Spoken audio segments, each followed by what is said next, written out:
জনৈক শিষ্য প্রশ্ন করলেন, ঠাকুর, মা কি মুক্তি দিতে পারেন না?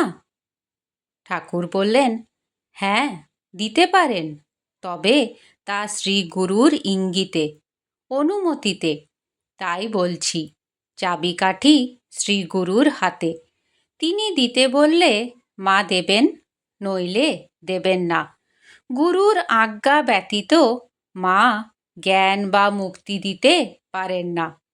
এই জন্য বলছি, আমাকে ফাঁকি দিলে তোমরা ফাঁকিতে পড়বে।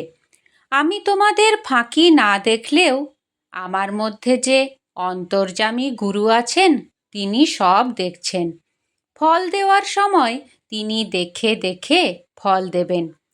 আর এই যে মা, ইনি সর্বদা দেখবেন তার স্বামীকে কেউ ফাঁকি না দেয়।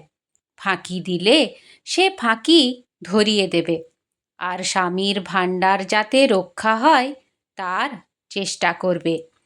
এই মাই মহামায়া। ইনি পথ ছেড়ে না দিলে গুরুকৃপা লাভ করা যায় না। মা দ্বার রোধ করে বসে আছেন শ্রী গুরুর ইঙ্গিতে। গুরুর অনুমতি ব্যতীত দ্বার ছাড়েন না। এই জন্য বলছি, চাবিকাঠি শ্রী গুরুর হাতে। শ্রী গুরু চরণে বিশ্বাস থাকলে, শ্রী গুরুর কৃপাপাত্র হলে মা তাকে কোলে করে শ্রী গুরুর কাছে পৌঁছে দেন। জয় গুরু।